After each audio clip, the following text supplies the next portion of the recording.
Hello everyone and welcome back. Today we are looking at the Grim Reaper build. Now I loved doing this build and it is primarily focused around the Stormcaller Ash of War that we've gone and put on the Grave Scythe. This was so much fun to use, it was an absolute blast, and you can see here I catched a godskin at the right time and hit him for 12,500 damage. Now we go back to the same fight here because the chubbier godskin absolutely wrecked me. My positioning was terrible and I got destroyed by his roll. Now, you can see here just actually how hard the ash hits, especially if you can get close enough.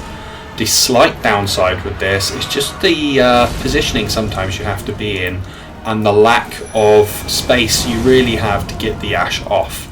Now, it doesn't have the most range, but it hits like an absolute truck if you can get closer. You may have noticed we've gone ahead and changed our spirit summons. Because we are the Grim Reaper, we send spirits to dead, or we send them to death really, and I thought, well, what's more fitting than being able to raise the dead? It fits across the dead theme we've got going on here. I loved it. Now we're moving on to the Noble here, and I put him to sleep because again, now we're the Grim Reaper, we're going to do what we want here, but sleep does work. Now we go ahead and drop him, what we're talking, 8,500, 9,000 damage here. Insane, absolutely insane what you can pull off with this build. If you can get the way up the way of the roll, which I never can properly, I do get hit quite a fair bit, but that's just me, there's nothing to do with the build here. Now I have got some great talismans that work really well with this, and this is a dex based build, and we're primarily, like I said, we're focused around the Ash of War itself, and we've got Millicent's Prosthesis. We also have the Rotten Winged Insignia, which stack really well, and I'll show you what the rest of the talismans are as we get further along in this build. If you do want to go ahead and skip to the end, not that I obviously want you to, but at the end there we will have a full explanation and an in-depth look at everything we have set up. Now for our incantations, we are using Flame Grant Me Strength, which grants us 20% physical damage buff and increases our recovery speed by 11.1%, and actually gives us a fire boost, which we're using Blood Flame Blade. It does fire damage, so it gives it a bit of a boost. It's nothing crazy, but every little helps, right? Now we are also using Golden Vow, which gives us an additional 15% and helps with all damage negation by another 10%. So these stack extremely well, so we get an extra 35% damage. You could replace it with Howler Shibari, that is for Flame Grant Me Strength, and you would do a little bit more damage, but you do take an increased amount of damage.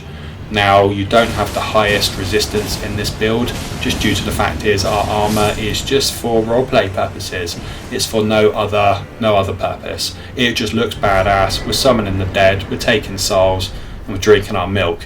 Now this is so much fun. I couldn't highly recommend this build more than I possibly could here. It was a blast to use. Now there was a slight learning curve, but we got there in the end, and primarily the learning curve was you need to be closer to your target. This build is fantastic at targets that stand relatively still or close to you at all times. Things like the Fire Giant, the duos, and things like Malekith, the pronunciations are always pretty terrible here. If they're quick moving, probably wouldn't use this build.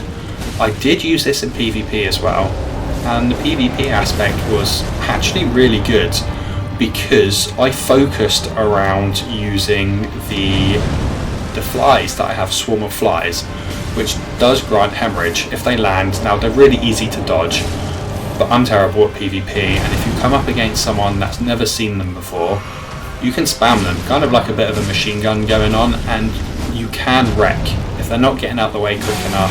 You can also use them on bosses as well. It doesn't do a huge amount of damage, but you know, it does enough. Now you'll see in this fight I do summon the Mimic. Again with a Grim Reaper, we're technically summoning a dead icon to come fight with us. I saw no issue with it, but you know, you could remove that. The Mimic itself didn't really do much in this fight.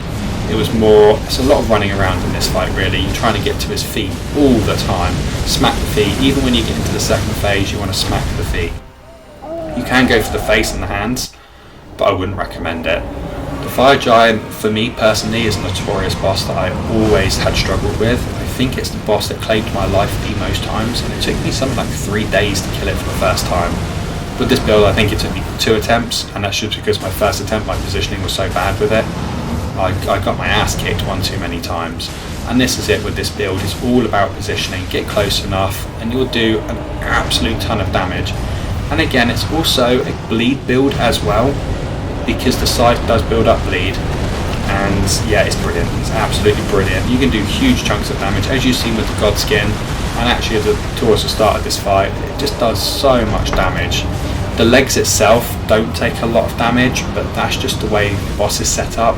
You're not supposed to hit its feet. Yeah, the foot's always on the floor, but it's not its primary weak point, because we've already essentially ripped his leg off, or forced him to rip his leg off. Now, we are using the Blood Flame Incantation for the weapon, and this is just to give us a little bit extra damage. Nothing insane, but it does look really cool. I'm predominantly using it for the cool looking aspect, really. You know, we're taking souls, we're sending them to hell. Why not have a red shiny scythe to do it? You know, here we are, throwing the swarm down. It does miss spectacularly because he's obviously seen it a fair few times. He gets out of the way. Now we go ahead and throw Stormcaller down again. We take his life, we carry on. We do get hit by his groin, but there we are. It is what it is. Shifting over to the PvP side, this is just me showcasing Swarm of Flies. This person here, I will admit, absolutely kicked my ass twice straight away, and I struggled, and I thought, why not try Swarm of Flies? And they reacted like they'd never seen it before, and it was so much fun just to see the amount of damage it did.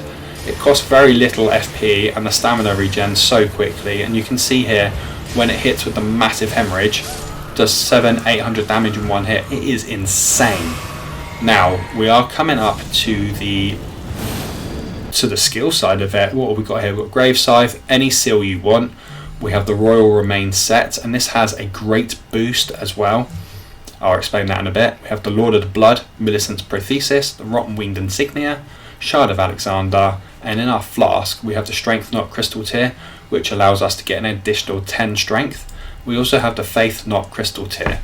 Now, for this, our stats are as followed. Our Vigour is 50, our Mind is 25, our Endurance is 25, our Strength is 75, our Dex is 18, Intelligence is 10 as that's base, Faith is 15, which allows us to use both of our incantations with the Faith Knot Crystal Tier added, and Arcane is 16 because that allows us to use Swarm of Flies.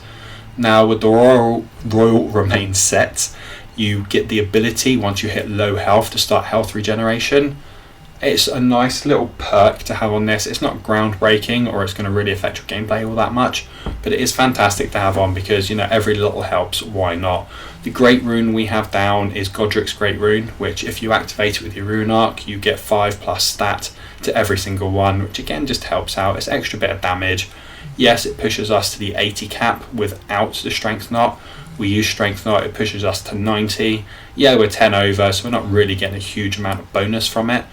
But, you know, why not? It's a little bit more damage. You could replace a Strength Knot tier actually with something like the Fire Shrouding Cracked tier to give your Blood Flame Blade a little bit more damage. But again, that's down to you. What I loved about this is the versatility of this build. You can change it for PvP. You can go ahead and throw poison down, you can throw bleed down, you can stack it, you can do all sorts of it. It was so much fun. But I hope you all enjoyed that. Don't forget to like, comment and subscribe, and I'll see you all again in the next one. Bye!